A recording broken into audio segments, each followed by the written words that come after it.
channel එකත් එක්ක එකතු වෙලා ඉන්න ආදරණීය ඔයාලව. මේ ජීවිතේ හැමදාම හොඳම දවස් නෙමෙයි. අභියෝගාත්මක රළු දවසුත් තියෙනවා. අපේ මේ ජීවිත කතාව ඇතුලේ සතුට හොයලා දෙන පුංචි දේවල් හුඟක් හැංගිලා තියෙනවා. පොඩ්ඩක් ස්ලෝ ඩවුන් වෙන්න ඕනි වෙලාවක මේ දැල් වෙන හඳුන් කුරුවල සුවඳ හිත පුරා විහිදෙද්දී පීඩාකාරී දවස හරි ලස්සනට සැහැල්ලු කරන පුංචි මැජික් එකක්. අපි කෑම හැමදාම හදනා වුණත් හිතට ටිකක් හරි නැති දවසක නිතර හදන්න නැති කෑමක්, විශේෂ කෑමක්, එහෙමත් නැත්නම් අලුත් රෙසිපි එකක් අත්හදා බලන්නකෝ. එතකොට අපිට පොඩි ප්‍රබෝධවත් ගතියක් දැනෙනවා. රස කෑමක් කියන්නෙම ඉතින් හැමෝගෙම මූඩ් ෆික්ස් කරන රස මායාවක් නේ.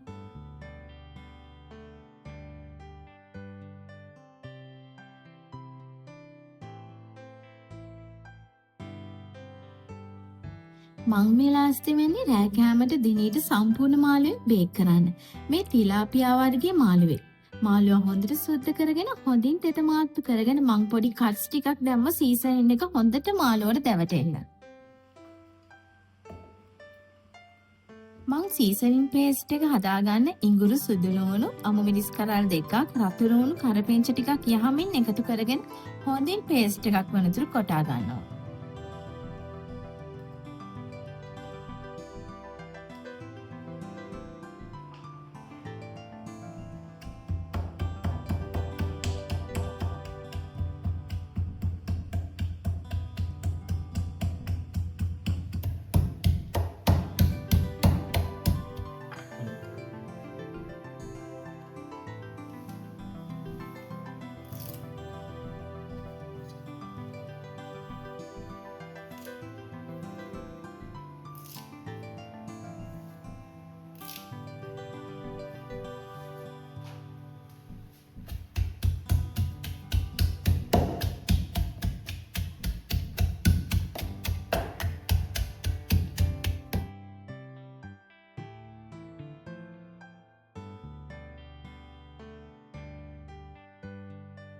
මංගේ පේස්ට් එකට කහ කුඩු, මිරිස් කුඩු, ගම්මිරිස් කුඩු, ලුණු කුඩු, ඔලිව් ඔයිල්, දෙහිස්ම ටිකක් එකතු කරගෙන හොඳින් කලවම් කරගන්නවා.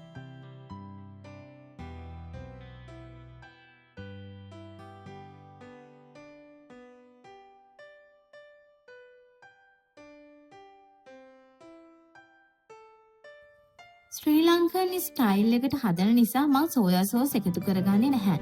මම කරි පවුඩර් එකතු කරගන්නෙත් නැහැ.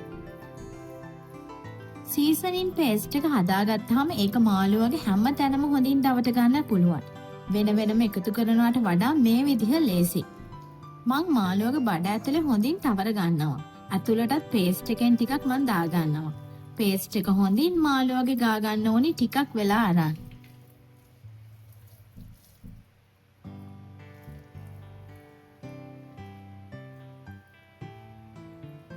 මාළුවගේ කැපුම් පාරවල් ඇතුළට හොඳින් පේස්ට් එක ගා ගන්නවා.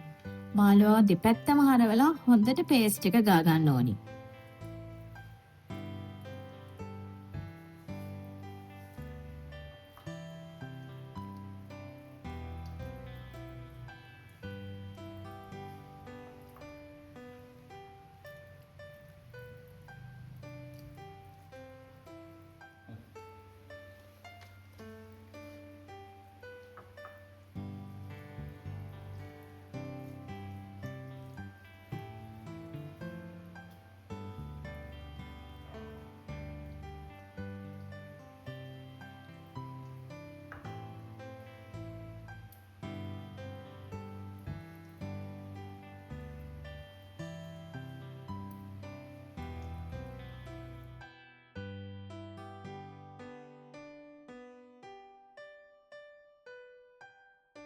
මන් දෙහි පැණි දොඩම් ටිකක් ත්‍රිකෝණ හැඩයට කපාගෙන අර කැපුම් පාරවල් අතර රඳවනවා.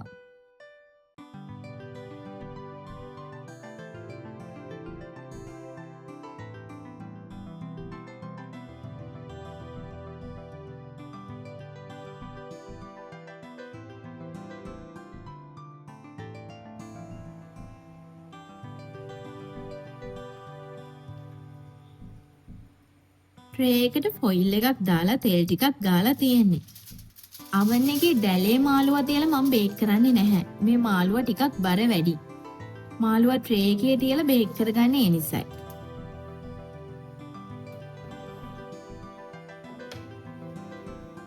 oven එක සෙල්සියස් අංශක 200ට ප්‍රීහීට් වෙන්න තියලා අපි මාළුවා බේක් කරගමු. සෙල්සියස් අංශක 200ට මම විනාඩි 45ක් විතර බේක් කරගන්නවා. oven එකෙන් oven එකට මේ වෙලාව වෙනස් වෙන්න පුළුවන්. මාළුවාගේ බර අනුව බේක් වෙන්න යන වෙලාව වෙනස් වෙනවා. බේක් කරපු මාළුවා එක කන්න මික්ස් සලාඩ් එකක් හදාගන්න මං හිතුවා. මගේ විදියට හදන මේ සලාඩ් එකට ග්‍රීන් ඇපල්, රෙඩ් ඇපල්, තක්කාලි, බීලූණු, ග්‍රීන් කියුකම්බර් කොට්ටු හැඩයට කපාගෙන ලෑස්ති කරගන්නවා.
සලාද කොළ ටික මං අතින් කඩාගන්නේ.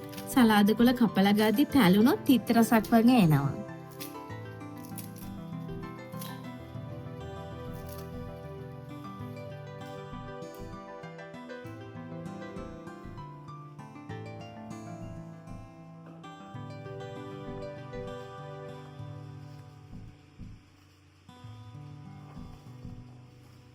දැන් මං කපාගත්ත එළවලු ටිකයි පළතුරු ටිකයි ඒකටම කෝන් ටිකකුයි තම්බපු කඩලයි එකතු කර ගන්නවා.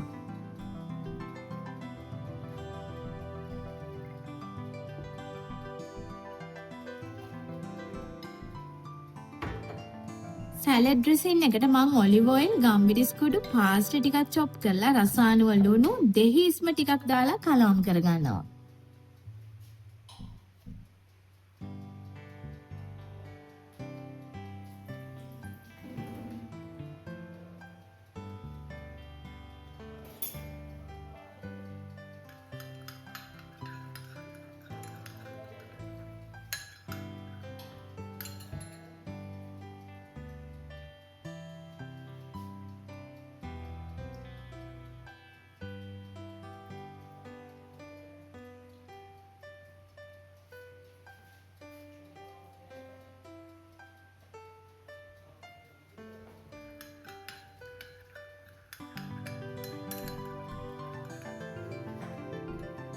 සැලඩ් ඩ්‍රෙසින් එකත් එකතු කරලා හොඳින් කලවම් කරගන්න ඕනි. මේ සැලඩ් එක නම් අපේ ගෙදර විශේෂ දවස්වල අනිවාර්යෙන්ම හැදෙන සැලඩ් එකක්.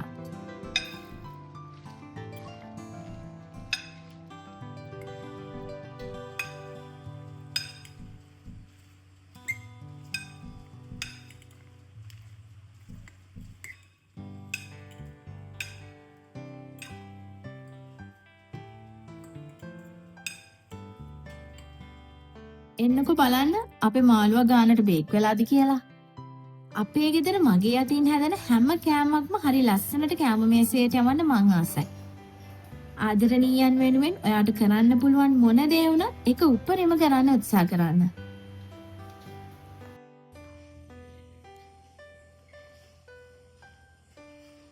දිනේ කෑම ලෑස්ති.